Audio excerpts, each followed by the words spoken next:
ꯏꯪꯅ ꯆꯤꯛꯅ ꯈꯨꯡꯒꯪꯁꯤꯗꯗꯤ ꯅꯦ ꯇꯥꯅ ꯋꯥꯔꯤ ꯁꯥꯅꯤꯡꯕꯅꯤ ꯈꯨꯡꯒꯪꯁꯤꯗꯒꯤ ꯅꯦ ꯇꯥꯅ ꯋꯥꯔꯤ ꯁꯥꯔꯀꯥꯟꯗ ꯀꯩꯒꯨꯝꯕ ꯃꯌꯥꯝ ꯑꯃ ꯑꯩꯈꯣꯏꯅ ꯈꯪꯅꯤꯡꯕ ꯎꯅꯤꯡꯕ ꯇꯥꯅꯤꯡꯕ ꯐꯪꯒꯅꯤꯅ ꯑꯩꯈꯣꯏ ꯑꯁꯥ ꯇꯧꯖꯕꯅꯤ ꯑꯗꯨꯕꯨ ꯉꯁꯤꯒꯤ ꯇꯥꯟꯖꯥꯁꯤꯃꯗꯤ ꯈꯤꯇꯪ ꯈꯣꯏꯌꯧꯅꯕꯅꯤꯅ ꯍꯣꯕꯦ ꯍꯣꯕꯦ ꯇꯧꯕꯅꯤꯅ ꯋꯥꯔꯤꯁꯤ ꯈꯔ ꯇꯦꯟꯇꯛ ꯇꯦꯟꯇꯛꯅ ꯁꯥꯔꯁꯤ ꯍꯥꯏꯕꯁꯤꯃ ꯑꯌꯥꯝꯕ ꯑꯍꯥꯟꯕꯗ ꯃꯌꯥꯝꯗꯒꯤ ꯑꯌꯥꯕ ꯂꯧꯖꯒꯦ ꯑꯗꯨꯅ ꯃꯈꯥ ꯇꯥꯕꯗ ꯑꯩꯈꯣꯏꯗꯒꯤ ꯏꯟꯇ꯭ꯔꯣꯗꯛꯁꯟ ꯃꯆꯥ ꯑꯃ ꯃꯊꯪ ꯃꯊꯪ ꯇꯧꯅꯔꯕ ꯃꯇꯨꯡꯗ ꯃꯈꯥ ꯇꯥꯕ ꯂꯥꯛꯄꯒꯤ ꯃꯔꯝꯁꯤ ꯑꯩꯈꯣꯏꯒꯤ ꯂꯥꯛꯏꯕꯁꯤꯡꯗꯒꯤ ꯃꯔꯛꯇꯒꯤ ꯑꯩꯈꯣꯏꯒꯤ ꯑꯈꯪ ꯑꯍꯩ ꯑꯃꯅ ꯑꯩꯈꯣꯏ ꯁꯨꯃꯥꯏꯅ ꯂꯥꯛꯆꯕꯅꯤ ꯍꯥꯏꯕꯗꯨ ꯇꯦꯟꯇꯛꯅ ꯑꯃꯨꯛꯁꯨ ꯂꯤꯕꯤꯔꯣ ꯑꯗꯨꯒ ꯃꯈꯥ ꯇꯥꯕꯗꯨꯅ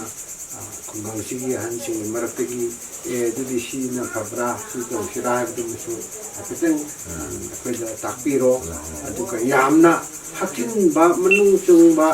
ꯌꯧꯕ ꯋꯥꯔꯤꯗꯨꯃꯗꯤ ꯉꯁꯤ ꯂꯤꯅꯕꯗ ꯑꯗꯨꯒ ꯅꯪꯒꯤꯗꯤ ꯆꯨꯝꯕ꯭ꯔꯥ ꯅꯪꯒꯤꯗꯤ ꯂꯥꯟꯕ꯭ꯔꯥ ꯍꯥꯏꯕꯅꯆꯤꯡꯕꯗꯨꯗꯤ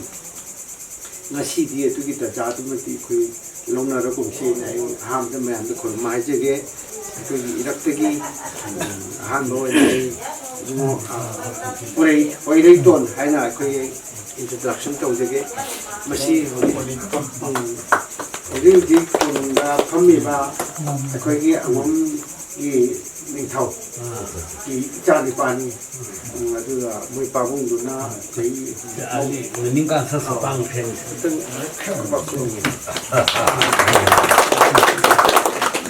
ꯑꯩꯈꯣꯏ ꯑꯉꯣꯝꯒꯤ ꯑꯩ ꯁꯝꯂꯞꯅ ꯑꯩ ꯈꯤꯇꯪ ꯍꯥꯏꯖꯒꯦ ꯑꯩꯈꯣꯏ ꯑꯉꯣꯝ ꯍꯥꯏꯕꯁꯤ ꯁꯅꯥꯖꯥꯎꯕꯒꯤ ꯂꯥꯏꯁꯦꯟꯕ ꯁꯅꯥꯖꯥꯎꯕꯒꯤ ꯍꯦꯛ ꯃꯝꯗꯨꯒꯤ ꯌꯦꯠ ꯊꯪꯕꯗ ꯑꯩꯈꯣꯏ ꯑꯉꯣꯝꯅ ꯐꯝꯒꯗꯕꯅꯤ ꯀꯅꯥꯅꯁꯨ ꯐꯝꯕ ꯌꯥꯕ ꯃꯐꯝ ꯑꯣꯏꯔꯝꯗꯦ ꯑꯗꯨꯅ ꯑꯩꯈꯣꯏꯒꯤꯁꯨ ꯆꯥꯎꯊꯣꯛꯆꯕ ꯌꯥꯝ ꯐꯖꯕ ꯑꯗꯨꯒꯨꯝꯕ ꯑꯃ ꯂꯩ ꯑꯗꯨꯕꯨ ꯃꯁꯤ ꯃꯨꯠꯈꯤꯗꯅꯕ ꯆꯤꯡꯒꯤ ꯇꯝꯒꯤ ꯑꯃꯠꯇꯒꯤ ꯑꯣꯏꯕ ꯑꯩꯈꯣꯏꯒꯤ ꯑꯍꯟꯁꯤꯕꯨ ꯑꯩꯈꯣꯏꯒꯤ ꯐꯝꯁꯤꯕꯨ ꯑꯩꯈꯣꯏ ꯑꯗꯨꯝ ꯀꯜꯂꯒ ꯂꯩꯍꯧꯕꯒꯤ ꯄꯣꯠ ꯑꯃ ꯑꯩꯈꯣꯏ ꯂꯥꯛꯀꯗꯧꯔꯤꯕꯅꯤ ꯃꯊꯪ ꯃꯊꯪ ꯑꯗꯨ ꯆꯠꯊꯕ ꯌꯥꯅꯕ ꯁꯨꯃꯥꯏꯅ ꯆꯤꯡꯒꯤ ꯇꯝꯒꯤ ꯂꯝꯕꯤꯁꯤ ꯊꯤꯖꯔꯛꯄꯅꯤ ꯑꯩꯒꯤ ꯃꯤꯅ ꯈꯔꯨꯡꯁꯦ ꯆꯥꯎꯈꯠꯂꯛꯄꯅꯤꯅ ꯑꯩꯒꯤ ꯃꯤꯅ comfort ꯁꯦꯝꯗꯣ Chief Minister ni. Ini nggak kena pipa ama ini nggak. Ini mina karni koi, isu pipa ni. Aduh, I just wanted to add something. Aku hum je, aku tangpung heba kunci kunjau ini na. Kita hekle iba iba gempor cina batak dalai iba, ini am karun dalai iba. Itu sender di aku kerung sih dah apa? Kita tu side tu story je, kita tahu lagi iba. Okay. Anyway, three of us were the head of the clans. Ngom dako. Agi mina same hearing ai. Pati di CM kita, aku ini cahuna umiyong hai na cene. Adna CM kita, kau ini kan hena ahan uibdi ai uiri. Hai je, wisdom cahong. Wisdom cahong.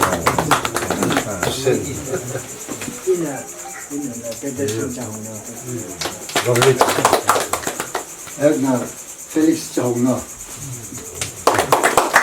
Maksudnya, old tangkul cahong no, angom selai je, cewek cuma ul. Oi, kalian tuan ni ni, tangkul dah cahong apa sahaja. Tuan. Oh, tuan dah cahong apa? Cahong no. Polisi untuk 사업들 농해는 그 좋다 이렇게 saya sungguh usaha tujuan di sini pada angom mitogi matangda hari aku di situ mana aku jangnau di kelab pergi makada turki kita si amani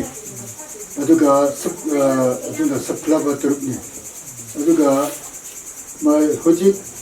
चाहूँगा ऐसा ले रही बात कोई चाहूँगा है ना कोई मित्रों तो है कि अंगम सके की 포션스는 그런 거 할까 이놈도 포션스 필요 할까 우 그냥 드럼 거에 드럼시 줌바 판다 줌바 아시 샤케나 부분이 부분수 퍼스트나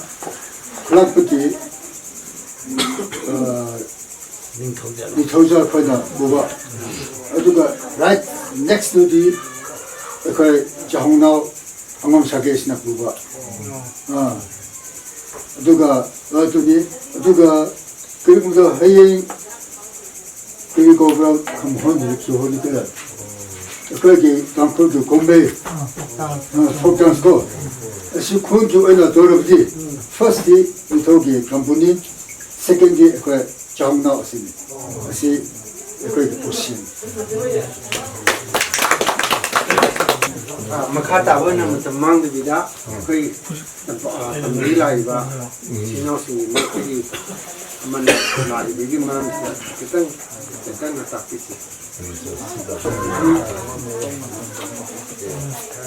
ai yin po le ton when sila chhe be je ba bu jing hai ta ko when la chhe be je koi i mai da phal di koi am mai ga am di sum khara lai du da koi jing de su hundung je am yam lai ha bi ke no khang bo de gi sum pau tarak pa di koi ju kitang khungul li ja ba ha ga adu yu pot da kang khui de ju han fa so ina koi gi mung gi koi na am pa da thajan na ri ga video event do hai mo shi kang koi gi surum shi de gi thol ki ha go wari de sum theng ra pai da adu koi ju jahi mayam koi na le ra ga am ta ju koi gi pok pa am lai wei ga lo sing do khoiram ba phang da gi numai to do lai du da koi playroom ba ngom salai pun balup sin punjan na ga facebook da sum mayam khang ra mutung da koi na si khoiram ba lak se bane khoiram ba la ga yam numai ba na kang khui de ju chairman oi ri ba khol yo mayam su koi angum gi salai ge koi sagai nya to oi ram ne mo su am harau re ade ye mutung da su yo gi re pau su mayam ma koi pa imo pa na hana phang na ga le bi ra mai da koi sak thong ba han sing ai da mai la ngasi si yo san jare da hangning ba mayam su le adu ngasi ta ba da yam numai ba na ai pa bung dina ai bi gi ba angom prime gi 71 81 gi prime na pul la le bi ram do ai si thamoi da numai ba kaping ma fawe tam pa ta di mayam le ba ngom ning thau su le ni ba adu go sumaina tawung ngam dra ga akoi lau khra ba sida sumaina le bi ram ba se si bo he na ai thamoi da numai ba le te ai fa lu su tam ja ke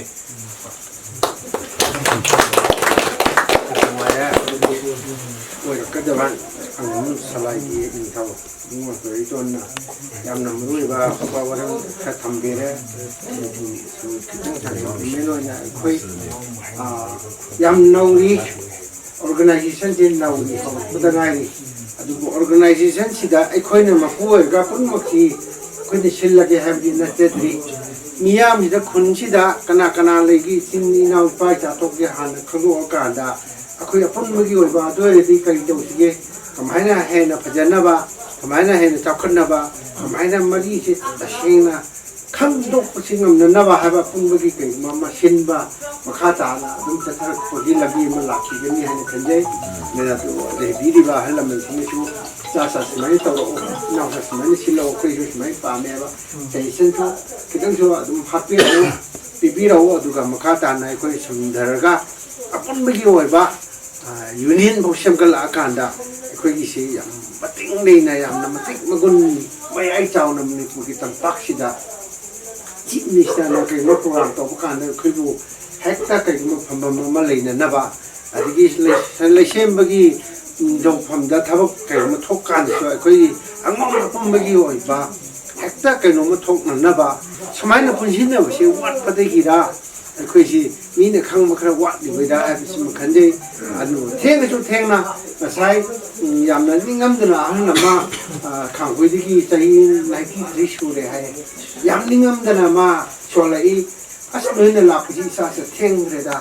hai bi di ma si no ri ne da ma na ning ja ma ya tong ma le na ma ja ne di ma ho di pang ga so le se pang am dre wa khan an da re na du bu mai ningam da bu du so la I theng ni cha sa du ko na ro che lo ting na kana le ta ba kana le he to khamin ra ko isin nei na ko cha na ko hai bi apun ma gi oi ba tangkul lebak to idra miti lebak to igadra umai piung to duna ko amuk conference to udra ha mission chom to piberai madu ko not to sinjaga thamoi da pusinjaraga khayom laksinjaraga ko puraga ko hanjari bani sina makata na pin phan yaw kan da kai to ya ke to ko khanjara ke makata na khung sidi ko han na ke tak bo wai ta thambi ka thambi na wai na hajari ina ka ke guys la bare address ti ya tum to na tru ya ri ko anyway adu ina hangning ba amalai ko adu hangring ai da amdang kino wari amal di ki khoi 81 villages sida khoi angom shalai si lo le khoi patang ni adu khoi khun ji han chu ba adu khoi ngom shalai ki an chu ri mana chairman khoi felix le so chairman si khoi hoji si history release to ni yam kan na hudna jari tangkul gi ngom shalai gi history ko adu kan na hudna jari in no time that history will be released in no time adu amale re adu historically akwai si mongolite race ni akwai tangkuna or kun tongan le aduga akwai horok phomche makhelde gini ada gini haina wari lewa adu akwai history da loina to mention dora kino tawjarani adudi and it is very sure that we will let you know that history when it is released na and then one thing hoche noina khangkhuida jalure ekhoina yamunna phasana phaptaning ba ama that is khangkhui ji yam important cave amadi oire geological parta adu akhoi tamdagi laiba akhoi ngom shalai singna cave adu yengbagi darkar importance to amdang khara tambigra hoi like no horok famsi cave adu dagi lakpani or sidagi noi wari ama leiramuni ei thajabada adu kitang yamten nako adu kitang ye mana muka repeat hai tare kangkhui ki kepsi angom ekhoi gi salai gi paidagi or father paidagi ketche kupok hai tare ku gi mako gi ketche akhoi na visit tawri ba goche sijina ko brudagi kuma abam matungda kangla change kangla dagi seloi lamai chatle aduga amuk singlomda amuk la aga kangkhui yorambane mahakna kangkhuida yobarize kari maram bidamakta yobari bano haiba matamda ngasai kai haitare hundungje da ngasai gi agum akhoi gi angong plan ji gi phai di kanoje khoi gi angong plan ji gi ipu thok ji gi akhoi gi goche ma gi wife si ahum ne wife ahanje ma je kanone mapa je moirang ne infan moirang ne mama jina kokte ne ado ma je kokte je ma je sida kundung ju ome kundung jida kundung ju oba ma je ma gi ma pampa siga kanda kokte dal hakiba kokte da gi thola aga siloi romda laigar ba matungda ngau na haibati brain hati ma gi ngai gi depression duna kano da lakpane kuntung da lakpa kansida amu kuntung da ma mathna lakpa kansida amu ma gi brother ama lady ma gi big brother ama masi je ga thenaraga ma khoi ani je ma gi ngai depression do control tong na bagida makta ma gi mayam ba big brother je na namjan bane big brother je khoi na samna hajara bada khoi gi tampak te khoi na hajara nongpok ni thau hai nongpok ni thau ma je khoi na kana ko mana ju khoi gi lai harau bada kangkhin sari do mi je sigi kano haitare wari rom da lak toi ne ba ado si ji da namjan gi bada na sai gi ma pham du da khoi kai haitare mana kam bada pa chap hi ba wari ma khakta lai gi ba haitare angom hai ba aseng ba di konthok da di angom hai ba ne ba ang hai bane asem godi kai gino hai ba matam da ngasi tampak ka ngangi ba lon ga sing da ngangi ba lon ji ka akhoi ki tampak ta hosi thajana je ka ino hai ja ba matam da ai ki lol ji ai na ngangi ba lol lengoi se masina ai gi mother tu ne ba ai na iri ba letter je sin ai gi father ne ba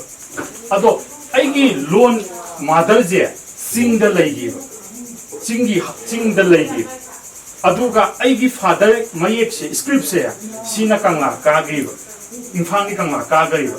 masin matam gi matungna exposed or pata ragati who am I kanano haibaje automatically masa matam da khapini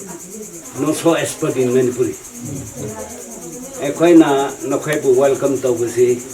ekhoi gi sake nokhai ni chirang busi yam nungai we are very happy indeed ani shubada ekhoi gi se nomada pung ani hunda loge da banati and third is ekhoi si negotiate dorga ekhoi gi si nenaraka real solution kuji ekhoi na ching tagi ekhoi taning base ekhoi gi buyada karamana lady bride ekhoi shooting gi minna tam da chatbnina buyada iribedo angom do karambara adu angom gi mi kya na shui magi machimana adu shui ekhoi gi khangning bale adna nasi ekhoi lona khangwa ngamai na khoi ni shu evolution toruga research toba ekhoi shu toruga ekhoi ase achumba machimana ni haidu aduda phal torok na khoi na shumain tobusi yam phajabani aduga ekhoi na research toriba khoji ekhoi gi chairman nang ni bidu aduda conflict amale bini ko aina haibsi asini nei na baganda conflict jam lakhani khoji na khoi na khangkhui ke ta chale khurumba loire ado na makhai na lak liba makhai goi wahi singse history si complete tong na ngani mu angom se ekhoi ki chairman na buliba sake ado na ngasai ein taw ganda machimano ani ahum suwe bdu asidagi lapane ba ado na khoji ekhoi na phachana nei no sabgi e ahanni amana ahanni hana ko loi makai adna buyada I basin karambana mayam bara karambana aton bara adu khangna baganda aduga wahaidu yamin rabdi ekhoi gi se one straight line da chikdumne na to de ekhoi se punimba amuka kainimba urak aduna kuchi ki asida solution labor loba yate kuchi kasina the opening door welcome to each and everyone but we have to know the history detailed history of mine yours and his and him adore the ekhoi bunba gramana lakani have to there's a shortage later mention it aduga ekhoi over oroju tenhanche adure di ekhoi si angom sage sumaina laye adudi evidence aina pambasi aduga future da lagsi puya da kraman ibra puya is the witness sakine adu ekhoi nusu chingi nina puya du khangdru di ate aduga na khoina chingda dori basi khangdru di puya mthan shu yarai adna puya ne irba ma aduga machimano ania hum shwe tu puya di irmi ne ba ekhoi si machin na ngam na ti khang na ngang ni ekhoi tamda leba inausing ipui passion to si aduna ekhoi na toro de we have to reflect ourselves not to boast ourselves we have to submit ourselves our ignorance so that we may be a wise man in future and to be united in one clan. That is all. Thank you. 미드롬들이 안검 사게 하는 젤레 땅굴로티 정나우 하는 젤레 이것이 사게 많이 할시 무시 파우시 해봐야지 뭐 그 한신나 다르거든 그 미드롬들이 그 사게시 안검이 하는 하이 그 거기 그거나 땅굴들 이것이 정나우 할시 그런 거라 그나는 정나우노 장난이 하시시 오해나 그거에 대치 돌가 대버도 시합에 레디오도 시합에 어디가 락금 뜸다 그래 난 와리 그런 하고 맞는 소리나 몇만만 와리도 하올래 거기 와리도 크라크라지 캐셔 내려수 아픈 버디 now home 하브라 ahum ena 이거 ahum ena 포에 ahum ena 폭파두다 이러나 내가 이 톨페 아나 월에도 부들 안에 크라크라디 캔데 아두뭐 부디 아나 잡만해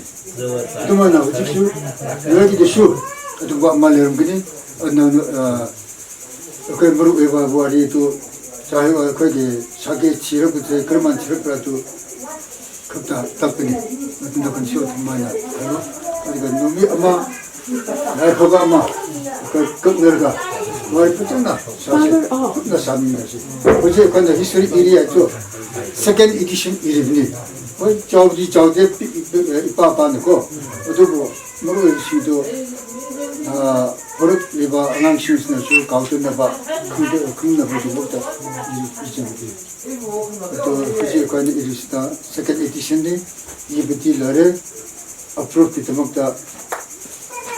나이니 어프로치 그 제너러시티시 이사 스토리 그나 프로포스토리 또 매am 머르다 그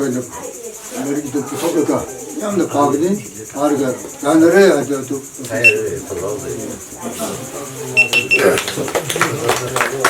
아주나디 이모가 하우질로라바네나 우리 폼 제심좀 첼라마래 그래 남들 라이드디 로이 버슨도 야로도 포모에다 누구 머시기 항것이 이게 바꿈 피기다버수 노가로 파보다 뚱닝오이도 뭐 거의 따본 말이니 간제 또 머시게 아노에나 거의 락자버니나 사이드 좀 머시시야 그냥 야불로 저기 짝짝부기슈 그거 그 하듯이 좀 좋아하나 하나봐 쇼다 저기다가 미신 한 그쪽으로 내가 일단 뭐라 아까나 가이네 이렇게 보기쇼 제스터지는 거 상대로 Thank you.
아메리칸 콜로이드 땀 비워 이봐.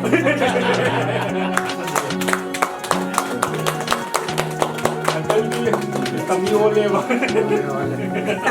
비워래 봐.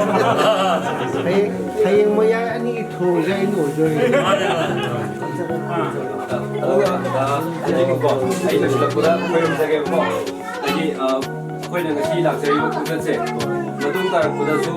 ꯂꯥꯛꯆꯒꯦ ꯑꯗꯨ ꯍꯔꯥꯎ ꯍꯔꯥꯎ ꯇꯌꯥꯝꯅ welcome ꯇꯧꯕꯤꯌꯨ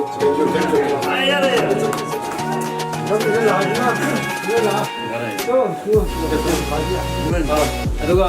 ꯃꯕꯨꯡꯁꯨꯀꯣ ꯑꯩ ꯃꯇꯨꯡ ꯂꯥꯛꯄꯗ ꯑꯗꯨꯝ ꯂꯩꯕꯤꯔꯝꯀꯣ ꯅꯍꯥ ꯑꯣꯏꯅ ꯌꯥꯝ ꯌꯥꯝ ꯂꯥꯎꯅ ꯂꯩꯕꯤꯔꯝꯀꯣ ꯑꯩ ꯈꯣꯏꯔꯝꯖꯒꯦꯀꯣ Okay, we shall have a journey.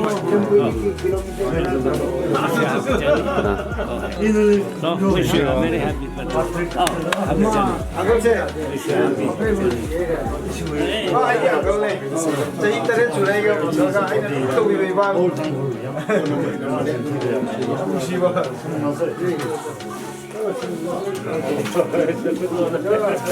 안 들어가있나요? No, someone knows.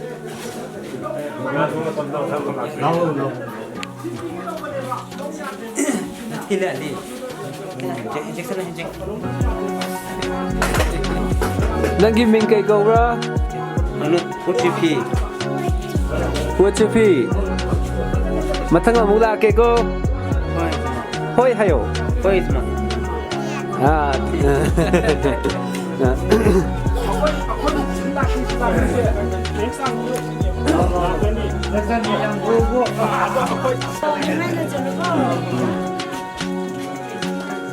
Lumayan na siya traffic. Kab na kasi ka na.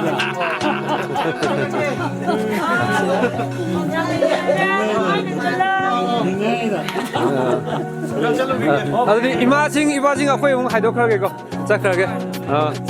서치. 야, 모바일 들고.